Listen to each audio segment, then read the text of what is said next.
গ্রামের নাম ছিল শিমুলডাঙ্গা।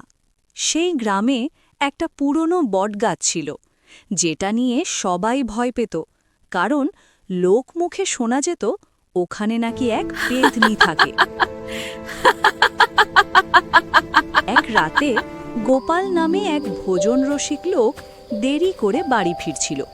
হঠাৎ সে দেখল সাদা শাড়ি পরা, লম্বা চুল, পা মাটিতে ছুঁয়েই না, এক পেতনি দাঁড়িয়ে।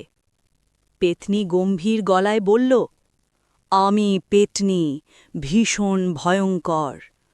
গোপাল কাঁপতে কাঁপতে বলল, ভয় তো লাগছেই, তবে একটা কথা বলি।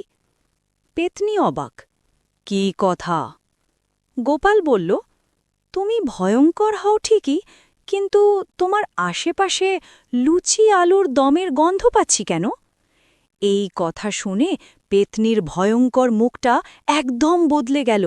সে লজ্জা পেয়ে বলল, আসলে আজ আমার পেতনি হওয়ার ১০০ বছর পূর্তি, ভাবলাম একটু উদযাপন করি। গোপাল হেসে বলল, তাহলে ভয় দেখিয়ে লাভ কি, চল একসাথে খাই। সেই রাত থেকে শোনা যায় বটগাছের নিচে নাকি মাঝে মধ্যে পেতনি আর মানুষ একসাথে লুচি খায় আর হাসে। আর গ্রামের লোকেরা বলে, এই পেতনি ভয় দেখায় ঠিকই, কিন্তু পেট ভরা না থাকলে কাউকেই ভয় দেখায় না।